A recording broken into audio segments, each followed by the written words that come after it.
So hello everybody for a very different yarn in the barn. Today we have Silky and we have Dinah and we have Driox here. But I have a special guest. It is really exciting to be down here in the field with the goats and to be able to introduce to ye a man called Joe Rooney. How are you doing? How's the crack? And now, how would people know you, Joe? Mostly from Father Ted and Kilnascully. That'd be it. And you were the boisterous, cheeky priest, Father Damo, and Yeah. Father Ted, and the biggest looter in the village in Kilnascully. Kilnascully. And you see, I get Kilnascully's bar mixed up with your the Savage Eye bar as well. Oh, really? The Bull. Yeah, I don't know why. So I always see you in the bar in the Savage Eye. Yeah. Well, you were never in there. No, very different bars altogether. Yes.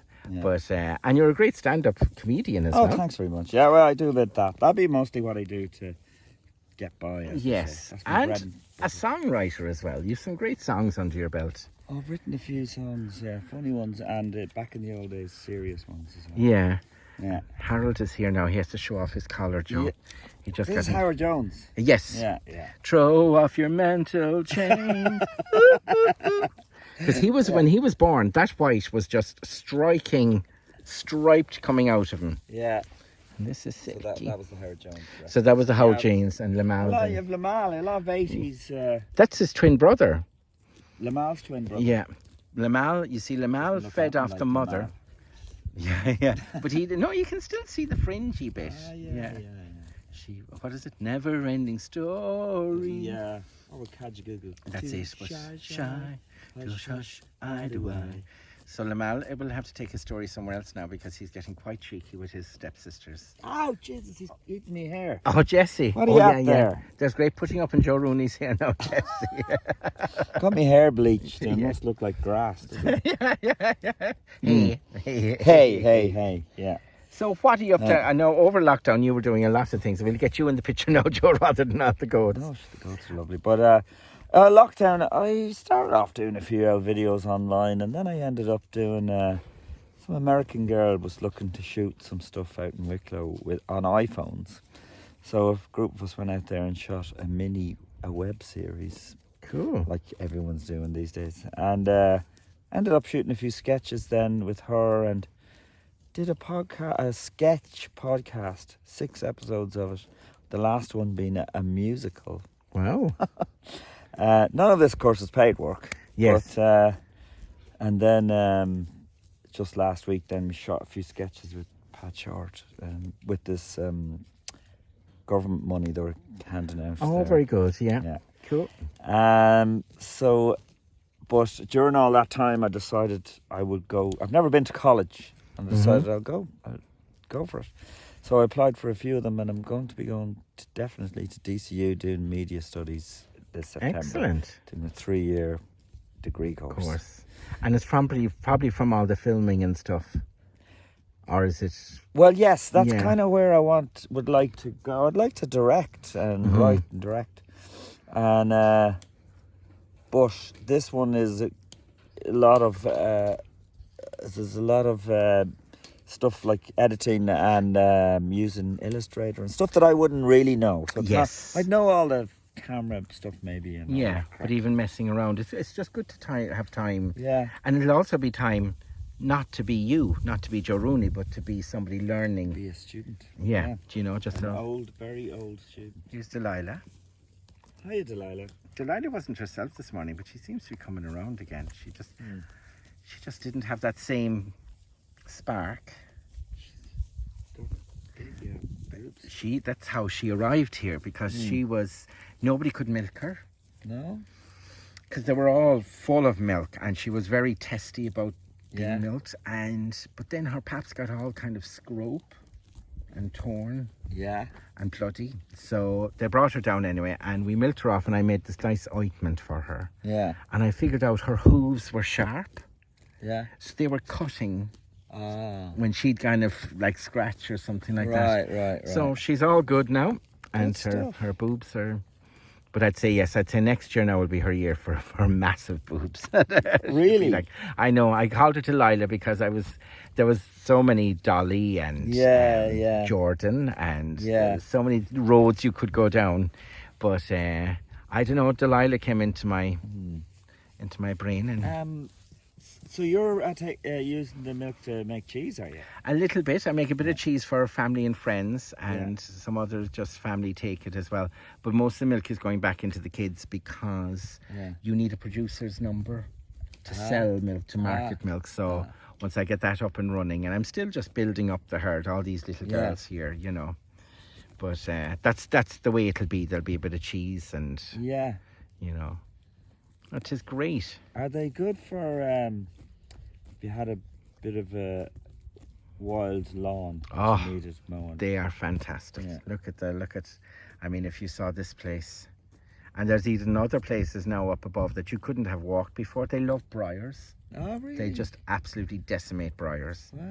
And I see now there's somewhere in New York, Kate Curtis was showing us, she had, in New York, in a park or a forest or something, they've let her goats go eating around the place. Yeah. Just to bring down the weeds and the whole lot and stuff like that. And so, Joe, how I met you was this, I was trying to think, was it 2018 or 2019 that you did a performance and I did a performance. We shared a stage, which was very nice. We'll show him for that now.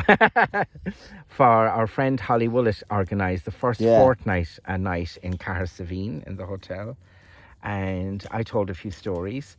You told a few jokes and sang a few songs, and it was all really good, along with a few others as well.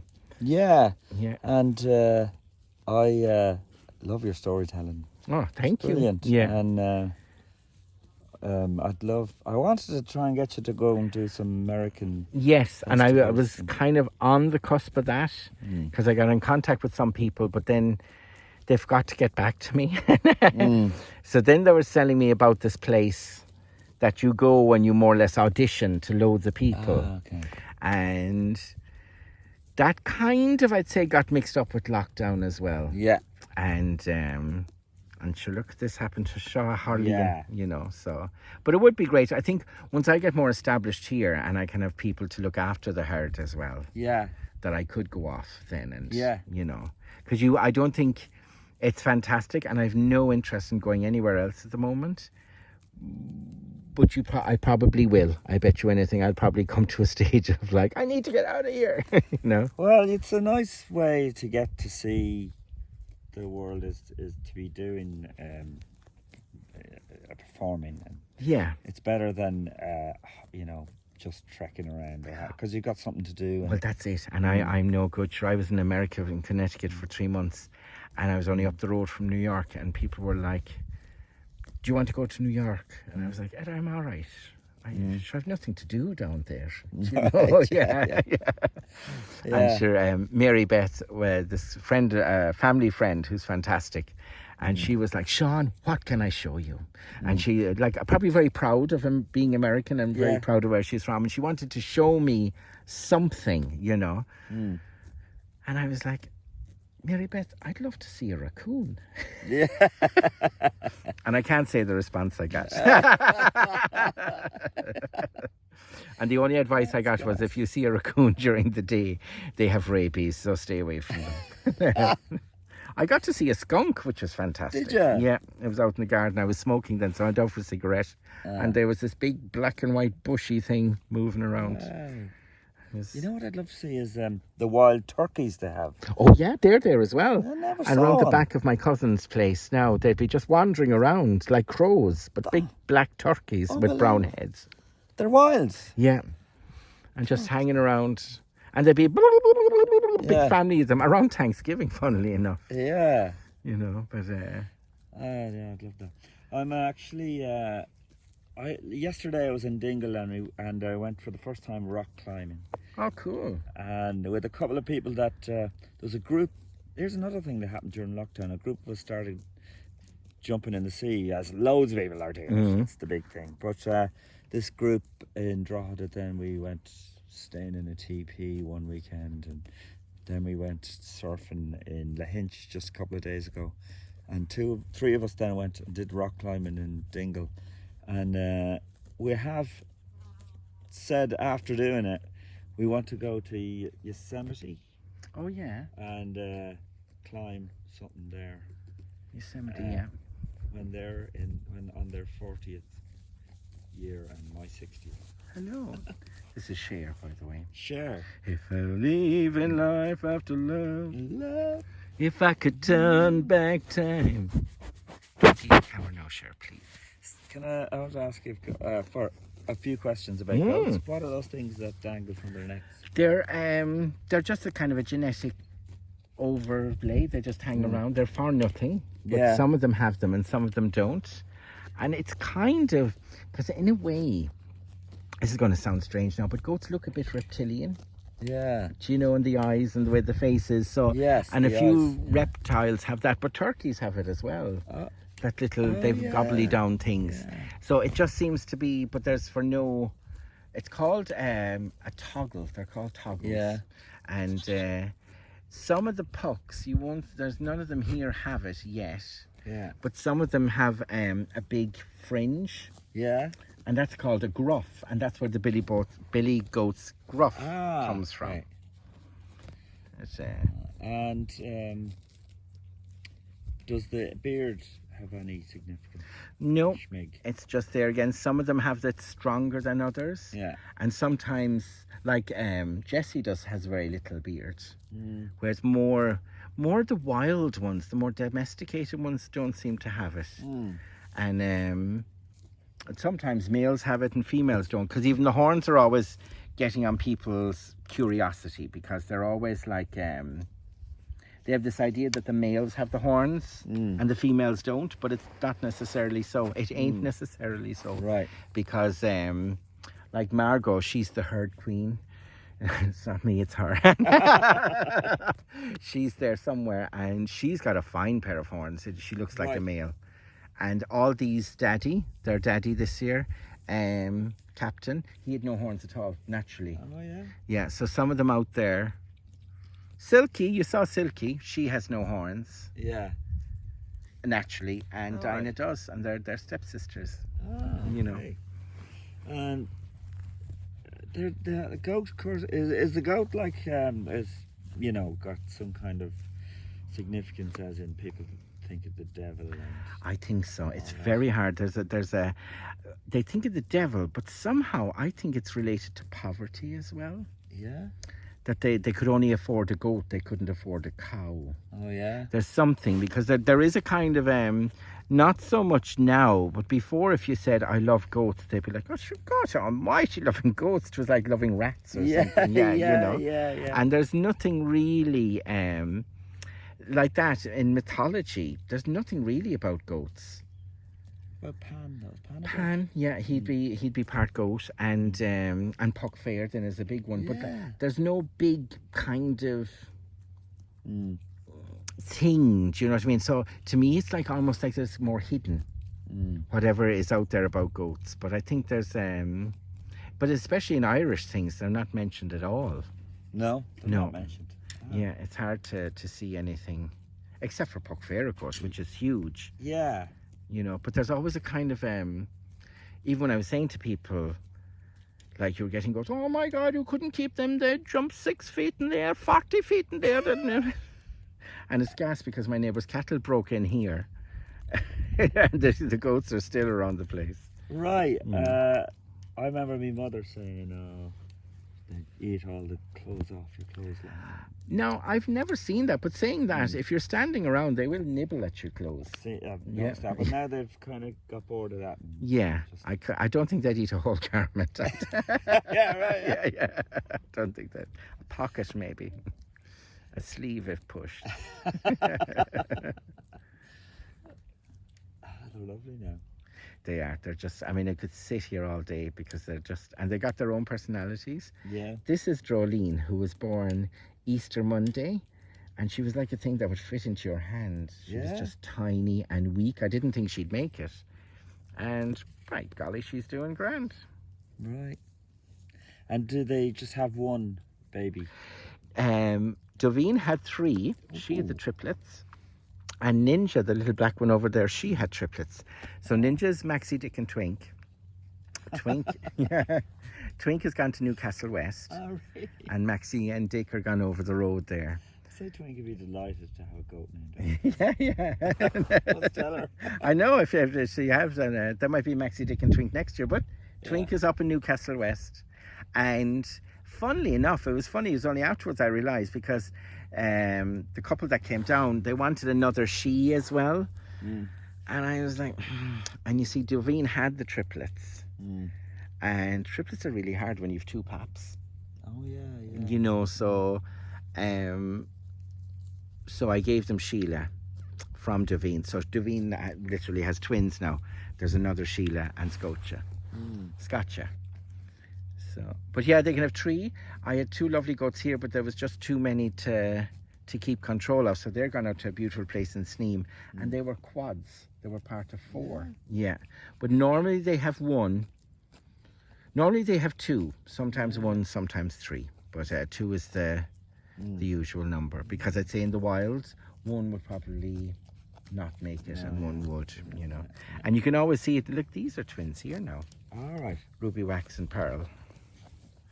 And you see, Pearl stayed with the mom, feeding off the mom, and Rudy Wax, I fed her with the bottle then. Oh, yeah. So she's much more friendly. Okay. And that happened to Howard Jones and Lamal as well. Howard was fed with the bottle, and he just didn't grow that much. Right. Whereas Lamal had all the milk from the mom. Yeah. Because sometimes the moms just reject. Yeah. Oh, that's So you'd say if there was 2, 1 is definitely weaker. Or... Yeah, usually a lot of Yeah. the time you can see that, you know. And but like that, Jolene was tiny. She was just a little slip of a thing. But she's grand. She's coming on. But the winter, you see, Joe, is the next thing now. We all have to get ready for the winter is coming. And we'll see what the winter brings everyone. Because they all have to be strong for the winter, you know. So we're all eating here. So have you any story for us, Joe? I don't know. About goats? About goats? Yes. I didn't grow up with goats at all. I grew up with first sheep, then cows. Oh, you grew up in a farming? I did, yeah. I didn't know that. Yeah, my parents came from Galway, near Tuam, a place called Tinker's Hill. Right. And my father worked in the sugar beet factory in Tuam. And I read when I was about 3 or 4, so I don't remember much of Galway. When I was 3 or 4, the Land Commission were moving farmers from the west up to Meath, Kildare, and from Kerry as well. Load of them went up from here. Yeah, and we moved to Meath, and our next neighbours were Dillons from Kerry, and the next neighbours, I can't remember, they were from Clare or Mayo or something, I can't remember. But we got land from an estate that was split up, Somerville Estate, and we had sheep, but the land was too good for sheep. Yeah. So they changed to dairy farming, and there was loads of lovely woods. Now, when I was a kid, the woods were amazing, but they weren't good for farming either. So my father cut it all down. But yeah, we were called blow-ins and things like that. And some of the there was another family from Galway, and instead of getting a house built for them, they actually moved into the big house. Wow. And there was ructions. Yeah. There was people picketing the house. Wow. These people, because we were going, yeah. who are these people coming in getting this? But sure, the house was ridiculous. We used to visit them, and they just lived in the basement. And the rest of it was, like as a kid, it was amazing. They had a dumb waiter, and we used to get in it and be lowered down. Yeah.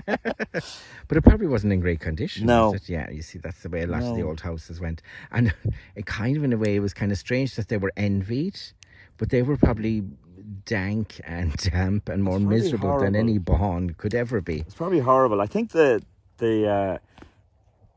woman of the house now kind of had airs about her, so she kind of liked it, even though the house was shit. Yeah, she liked being in the big house. Being in the big house, sure, of course. That's and there was a time that's what your ambition was, you know, to get to them.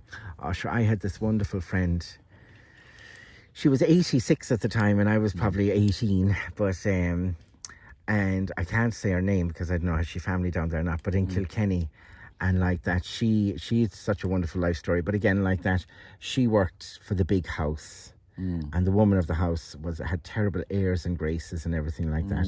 But then after a while, the woman of the house got Alzheimer's. And my friend Kitty would be looking after this lady, but she used to take the mickey out of her quite a lot. It was her kind of revenge. Oh, in a yeah, way, yeah. yeah. Look at her there now, and she'd be going on. She'd be telling me to come in and go out that door. What are you doing? You sit down there now. All right, yeah. Yeah, but it was. Now, I always thought as well in Meath, they've got funny terms, like the way they talk like that. If you ask for directions, they go, you may go down the road and then you may take a left. You may. Did they pick that up from the English landlords? It must be something, because there is a thing in English. You see, there is sit down, would you? Would you sit down, or something like that? It's a real kind of like, what? You don't need to, but it's just a term that it's funny. And the Meath as well. There was something else. But the farms, it was amazing. A load of people went up here. There's a lady up here now. She's moved back down, Mary Grantfield. But she went up. Her family went up with the Land Commission.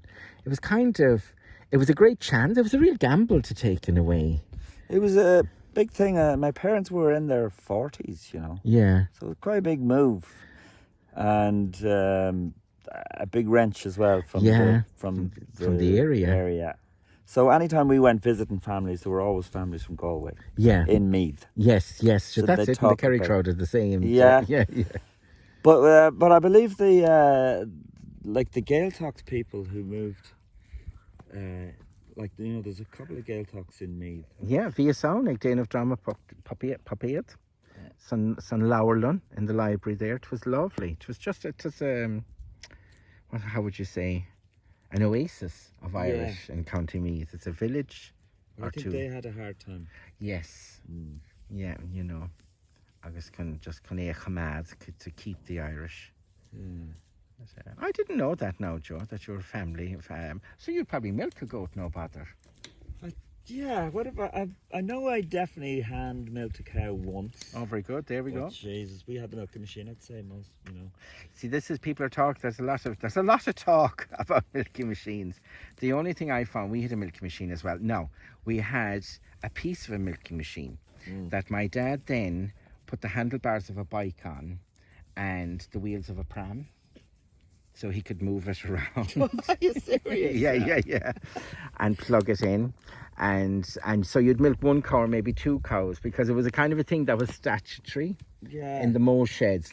But this was our little cow house, so he couldn't have it in there. Yeah. So he got the handlebars of a bike and the wheels of a pram, put it all together, so it was this kind of basilisk thing that he'd move around. That's class. So you'd roll it in.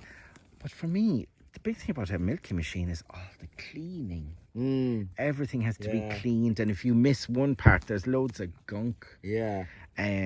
So I just find hand milking is easier in that sense. You just wipe down the paps, make sure your hands are washed, work away. And again, I don't only ever have 9 or 10 milkers, I'd say. You know, we're not intensive, as you can see. Right. You know. But when I was a kid, cows still had horns. Yes. And so I've memories of bringing the hay into the cows, and there's 2 horns coming out like that. Yeah.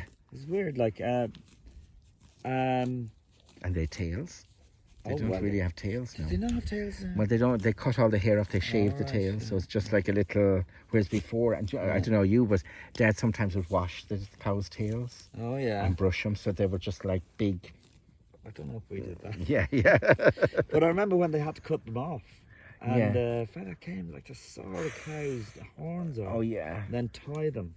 Yeah. And one came loose, and there was blood spurting up into the air. Complete traumatic for the And it also, do you remember, because we had to do that to a beautiful cow. We had Big Jane to sell her. She wouldn't be allowed to go anywhere with these horns. Yeah. And it always reminded me of Aslan in The Lion, the Witch and the Wardrobe.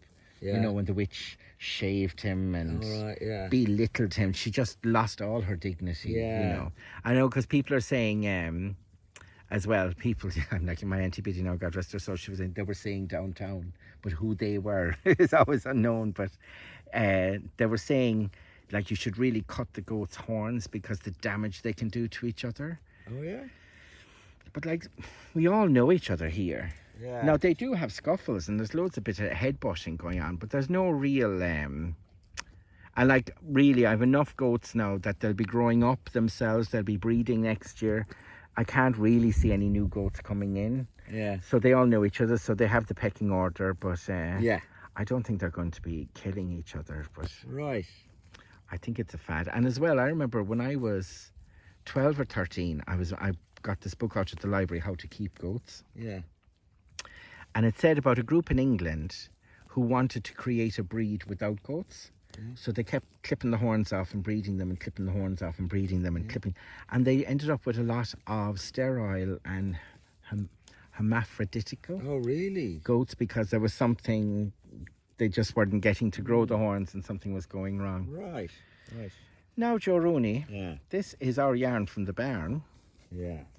And we'll have a proper one. We have about 4 minutes to go.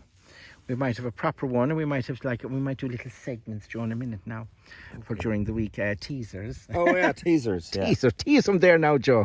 How are you? I'm Joe Rooney, and you should join me on Yarn from the Barn. There we go. And we'll do it separately now as well. So thank you, Joe. It's so lovely. And again, it's so lovely that I have met you before. We have worked together before, and we've shared a stage anyway. And it's great to have you here with the girls, with the happy herd. Absolutely brilliant. They're so amazing just to see them nibbling away there. And to hear them. Yeah. Joe, thank you ever so much. Everybody will have a live yarn from the barn next week. And we've no story this week, so I might put one in. You never know. But thank you ever so much for joining us. Slán and ish go raibh maith go bhar fad.